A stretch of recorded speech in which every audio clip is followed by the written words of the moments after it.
नमस्कार। अभी बहुत लोगों के मन में प्रश्न है कि बिहार में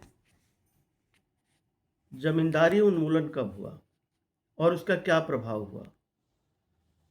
तो आज़ादी के बाद वर्ष 1950 ईस्वी में बिहार लैंड रिफॉर्म्स एक्ट आया और अलग अलग ज़िलों में गजट पब्लिकेशन, राज्यपाल का साइन होने के बाद गजट पब्लिकेशन हुआ अखबारों में।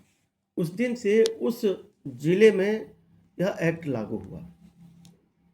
चंपारण में यह एक्ट 26 जनवरी 1955 से लागू है।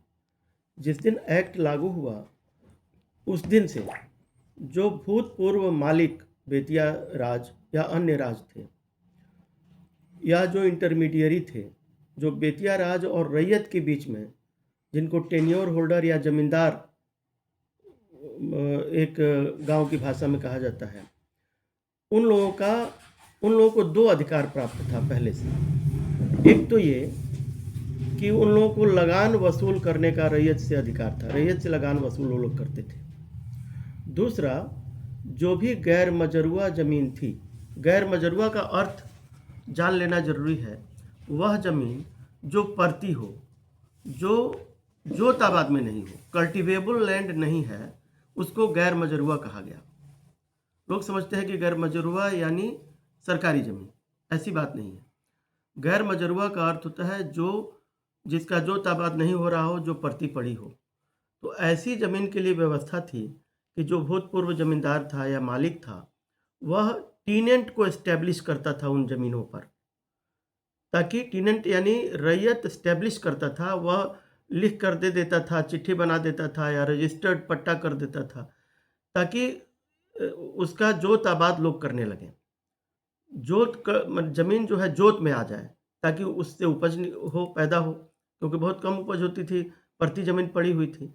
तो दो ही काम था भूतपूर्व ज़मींदार का, एक कि टीनेंट को एस्टेब्लिश करना सेटलमेंट करके और उसका जमाबंदी कायम कर देना, और दूसरा उससे लगान वसूल करना।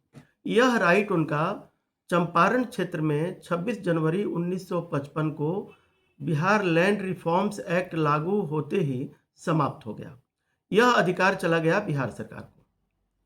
अब बिहार सरकार को अधिकार है कि वह रेंट लेगी और टीनेंट को एस्टेब्लिश करेगी, यानी सेटलमेंट करेगी।